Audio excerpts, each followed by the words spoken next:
Chapter number 5 जादुई धन। कृतज्ञता संपन्नता है, शिकायत विपन्नता है। Christian science hymnal. वो आपको ये समझाने की कोशिश कर रहे हैं कि जब भी हम किसी भी चीज़ के लिए ग्रैटिट्यूड करते हैं, जितना ज़्यादा हम थैंक यू करते हैं यूनिवर्स में, जितनी ज़्यादा हम वाइब्रेशंस भेजते हैं यूनिवर्स में थैंक यू की, ग्रैटिट्यूड की, तो वही चीज़ हमें संपन्नता की फॉर्म में हमें वापस मिलने लगती है। उतनी ही ज़्यादा जो हमारी संपन्नता है उसमें डे बाय डे इंक्रीज़ होना शुरू हो जाता है। डे बाय डे इंक्रीज़ होना शुरू हो जाता है। कैसे? क्योंकि जो हमारे माइंड की अलाइनमेंट है, जो हमारे माइंड की वाइब्रेशंस हैं, वो सीधा सेट ऑन होती हैं फ्रिक्वेंसी सीधा यूनिवर्स में। और जब आप थैंक यू करते हैं तो आपको थैंक यू करने के और मौके दिए जाते हैं। इसलिए जो संपन्नता है वो बढ़ती चली जाती है ताकि आप और कृतज्ञ महसूस कर सकें। लेकिन जब भी आप किसी भी चीज़ के लिए शिकायत करते हैं तो वो हमेशा आपके सामने और शिकायत के मौके ला कर रख देती है। हमेशा आपको और अवसर दिए जाते हैं कि आप और ज़्यादा शिकायत करें। और जब हम और ज़्यादा शिकायत करते हैं तो वो हमें विपन्नता यानी गरीबी की फॉर्म में हमें मिलते चले जाते हैं। तो अब हम पर डिपेंड करता है कि हम कृतज्ञता करके हम संपन्नता को हासिल करना चाहते हैं या फिर हर समय शिकायत करके विपन्नता को हासिल करना चाहते हैं। आज हम जादुई धन के बारे में बात करने वाले हैं। यदि आपके जीवन में धन की कमी है तो यह बात अच्छी तरह मान लें कि धन को लेकर हमेशा चिंता करना, निराश महसूस करना, हमेशा भयभीत रहना कि हमारे पास कभी अधिक धन नहीं आएगा, मैं इससे ज़्यादा नहीं कमा सकती, मेरे पास कितना थोड़ा सा पैसा है, हमेशा ये भावनाएं जब तक आप उत्पन्न करते रहेंगी और ये भावनाएं जो होंगी वो हमेशा आपको धन के लिए कृतज्ञ होने से रोक देंगी। वह धन जो आपके पास मौजूद है। धन को लेकर हमेशा शिकवा शिकायत करना, विवाद करना, कुंठित होना या किसी चीज़ की बारे कीमत को भी लेकर आलोचना करना या पैसे के बारे में किसी दूसरे को बुरा महसूस करवाना कृतज्ञता के काम नहीं है, ये शिकायत के काम है। और जितनी ज़्यादा शिकायत आप करते हैं, आपका आर्थिक जीवन है वो कभी बेहतर नहीं हो सकता, बल्कि वो और बदतर होता चला जाएगा। फिर वो आगे बता रहे हैं कि चाहे हमारी वर्तमान स्थिति जैसी मर्जी हो, कैसी भी हो, हर समय यह सोचना कि मेरे पास पर्याप्त धन नहीं है और अपने मौजूद धन के बारे में हमेशा कृतज्ञ होते रहना हमेशा आपको जादुई ढंग से होने धन को जादुई ढंग से पाने से रोकती रहेगी। अपनी वर्तमान स्थिति को आपको अपने दिमाग से बाहर निकालना होगा। जितने भी पैसे आज आपके पास हैं, इस समय है, चाहे वो एक सिंगल पैनी ही क्यों ना हो, जितने भी रुपए आपके पास हैं उसके लिए आपको कृतज्ञता करनी होगी। क्योंकि जिसके पास भी कृतज्ञता धन के लिए है उसे अधिक धन दिया जाएगा, और जिसके पास भी कृतज्ञता मौजूद धन के लिए नहीं है उससे वह धन भी उससे धीरे धीरे छीन लिया जाएगा। तो अगर आपके पास बहुत कम पैसा है तो उस समय कृतज्ञता महसूस करना सबसे ज़्यादा चुनौतीपूर्ण कार्य होता है। लेकिन यदि आपको यह पता चले कि जब तक आप कृतज्ञ नहीं होंगे तब तक कुछ भी नहीं बदलेगा, तब तो आप कभी भी धन के लिए शिकायत नहीं करेंगे। आप धीरे धीरे शिकायत करना छोड़ते चले जाएंगे।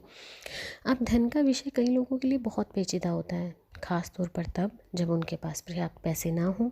इसीलिए इस जो हम आज जादुई अभ्यास करने वाले हैं उसके 2 कदम हैं।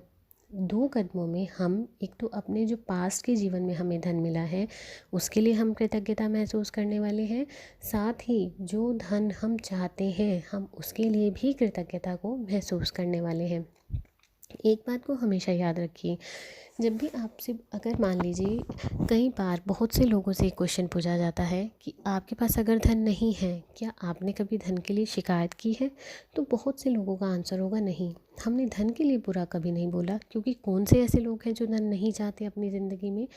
पर क्या आप जानते हैं हम बहुत बार छोटी छोटी चीज़ों की फॉर्म में भी धन के लिए शिकायत कर रहे होते हैं। जैसे मान लीजिए आप टमाटर ख़रीदने के लिए गए या फिर कोई भी सब्ज़ी ख़रीदने के लिए गए, वहाँ जाकर आपको उस सब्ज़ी का रेट पता चला कि वह तो 100 रुपये किलो हो चुकी है। अब एक ही दम से हमारे माइंड में क्या बात आती है, हम एक ही दम से बोलते हैं इतनी महंगी, पिछली बार तो मैं इसे इतने की लेकर गई थी और इतनी महंगी हो गई अब। वो जब आप इस बात को बोल रहे होते हैं, जब आप उसकी कॉस्ट के लिए शिकायत कर रहे होते हैं, तो वो धन की शिकायत करना ही होता है। देखिए ये सब ना फैक्ट्स होते हैं। जैसे मैंने कहा कि आज ठंड है, नेचुरल इफेक्ट है, ठंड है क्योंकि ठंड का मौसम चल रहा है तो ठंड तो होगी ना, बहुत ही नेचुरल फैक्ट है। फिर कोई टमाटर के, सब्जी के या फिर किसी और चीज़ की अगर रेट्स बहुत तेज़ हो गए हैं, बहुत महंगी हो गई है, अगेन ये एक फैक्ट है जो सभी को पता है। आपको बार बार अपने माइंड में या बोलकर उसके लिए शिकायत करने की ज़रूरत नहीं है, उसे दूसरे को समझाने की ज़रूरत नहीं है, क्योंकि हर इंसान उन चीज़ों के बारे में पहले ही वाकिफ़ है। जब आप उन चीज़ों के बारे में बोलते हैं तो आप धन के लिए शिकायत कर रहे होते हैं। इसीलिए याद रखिए, आपने गलती से भी इस बात के लिए नहीं सोचना कि कोई भी चीज़ कितनी महंगी है और कितनी नहीं। आपको सिर्फ शुक्रिया करना है कि आपके पास उस समय आपके हाथ में पैसे हैं उस चीज़ को लेने के लिए। उस कृतज्ञता को आपने महसूस करना है। अब मैं आपको आज के जादुई अभ्यास के कदम बताती हूँ। आज आप एक जगह बैठें और बैठकर अपने बचपन के बारे में सोचें, जब आपके पास या तो पैसा था ही नहीं या फिर बहुत ही कम पैसा था। जब आप हर याद को ताज़ा करते हैं कि जब आपके लिए पैसे का भुगतान किया गया, उस पैसे का भुगतान किया गया जो आपने कभी अपनी मेहनत से नहीं कमाया था, आपके पेरेंट्स उसे कमा कर दे रहे थे, तो आपको कृतज्ञ होना है।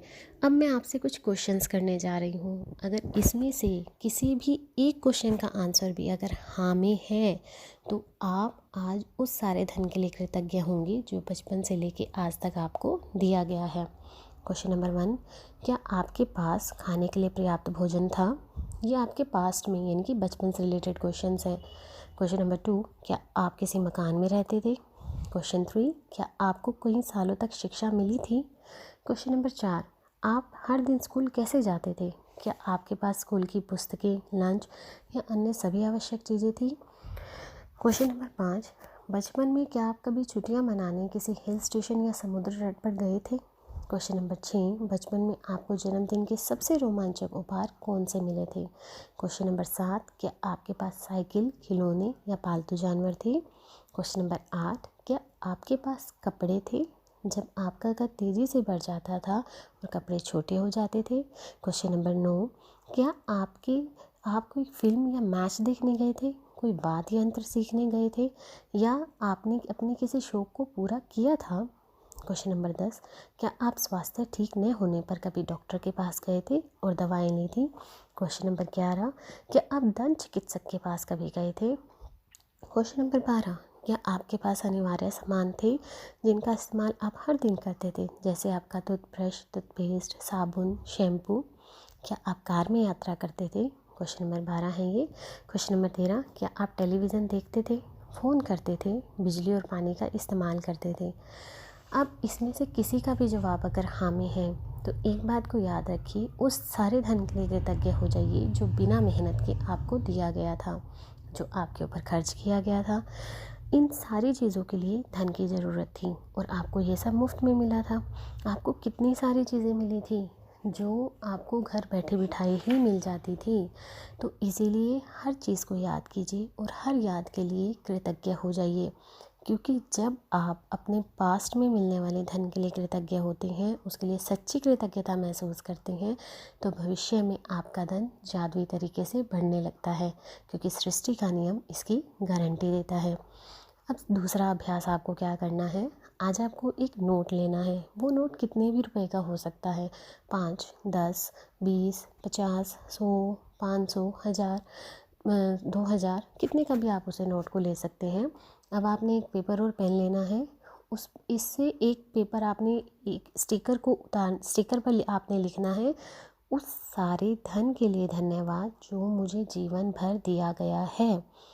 अब उस स्टिकर को आप उस नोट के ऊपर या तो स्टेपल कर दें या फिर पेस्ट कर दें। अब आपने उसके साथ करना क्या है, उस नोट को आज आप अपने पर्स या फिर जेब में रखने वाले हैं, या फिर किसी ऐसी जगह पर रखने वाले हैं जहाँ पर कम से कम दिन में 2 बार या उससे अधिक बार आप उसे उठाएं और उस सारे धन के लिए कृतज्ञता महसूस करें जो आपको ज़िंदगी में आपके बचपन से लेकर आज तक आपको दिया गया है। जितनी अधिक कृतज्ञता होगी, परिवर्तन, चमत्कारिक परिवर्तन, जादू उतना ही बेहतरीन होगा। आप कभी भी जान नहीं पाएंगे कि आपका धन कैसे बढ़ेगा, लेकिन संभावना यह है कि आप इस ड्यूरेशन में अपने धन की होने वाली पाने की परिस्थितियों में जादुई तरीके से बदलाव देखेंगे। अब बदलाव किसी भी फॉर्म में हो सकता है। यह ज़रूरी नहीं है कि आपको हमेशा नगद धनराशि ही मिलेगी। यह भी हो सकता है आपको कोई चेक मिल जाए, कोई चीज़ डिस्काउंट में मिल जाए, कोई रिबेट मिल जाए, टैक्स रिफंड्स मिल जाए, या फिर आपको कोई ऐसी चीज़ उपहार के रूप में मिल जाए जिसे खरीदने में आपका पैसा खर्च होने वाला था। अब इस जादुई नोट को किसी ऐसी जगह पर रखें जहां आप इसे देख सकें।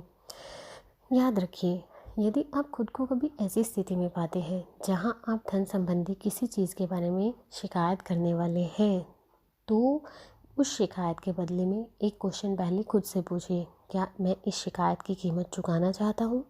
अगर इसका जवाब नहीं है तो धन संबंधी चीज़ों से रिलेटेड शिकायत करना छोड़ दीजिए।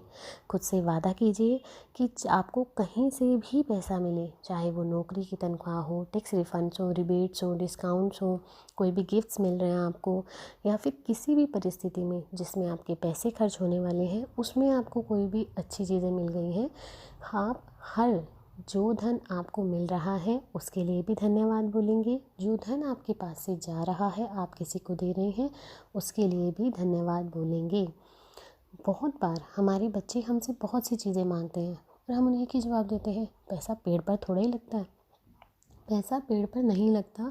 जब आप इस बात को बोल रहे होते हैं तब भी आप शिकायत ही कर रहे होते हैं। तो इस चीज़ को भी छोड़ दीजिए, इसकी बजाय ये बोलिए कि मैं आपको जल्द ही ये चीज़ दिलवा दूँगी। तो उस समय हमें अपनी बातों से उस ध्यान को डाइवर्ट करना है ताकि वो कहीं और हम उसे लगा सकें। तो इससे जब हम इसको प्रैक्टिस में लाते हैं तो धीरे धीरे धन संबंधी शिकायतें ख़त्म होती जाती हैं और हमारे पास ऐसे अवसर आने लगते हैं जो हम कभी समझ भी नहीं पाते, और हमें समझने की ज़रूरत भी नहीं है, क्योंकि यूनिवर्स कैसे काम करता है ये हमारे इश्यूज़ नहीं है। यूनिवर्स हमें वो चीज़ें देगा जो हम हमेशा से चाहते हैं। तो आज आपको क्या करना है, सबसे पहले अपनी नियामतें गिनें, 10 नियामतों की सूची बनाएं, लिखें कि आप क्यों कृतज्ञ हैं। फिर उन नियामतों को मन ही मन या फिर जोर से पढ़ें और हर नियामत के लिए अधिकतम कृतज्ञता को महसूस करते हुए धन्यवाद धन्यवाद धन्यवाद कहें। फिर आप बैठें, कुछ मिनट तक अपने पास्ट के बारे में सोचें और उन सभी प्रश्नों के उत्तर दें जो आपसे मैंने पहले इसमें पूछे थे। उसमें से अगर एक का भी उत्तर हाँ में है तो उस धन के लिए अधिकतम कृतज्ञता को महसूस करें। फिर कोई भी नोट लें, उसके ऊपर एक स्टिकर चिपका दें जिस पर लिखा हो उस सारे धन के लिए धन्यवाद जो मुझे जीवन भर दिया गया है। फिर इस नोट को कम से कम दिन में 2 बार देखें। जितनी अधिक बार देखना चाहें आप उतनी अधिक बार भी देख सकते हैं। रोज़ देखना चाहें तो रोज़ भी देख सकते हैं। अब उसको अपने पर्स या उसमें रख लें, कहीं भी ऐसी जगह पर जहाँ आप इसे देख सकें। अपने हाथों में थामें इस नोट को और आपको मिली हुई पूरे जीवन भर में आज तक आपको मिली हुई आर्थिक समृद्धि के लिए धन्यवाद बोलें। उसके बाद रात को सोने जाने से पहले आप अपना जादुई पत्थर हाथ में थामें, दिन भर में हुई सारी अच्छी चीज़ों के बारे में याद करें और जो सबसे अच्छी चीज़ है उसके लिए अधिकतम कृतज्ञता को महसूस करें। Thank you, have a nice day.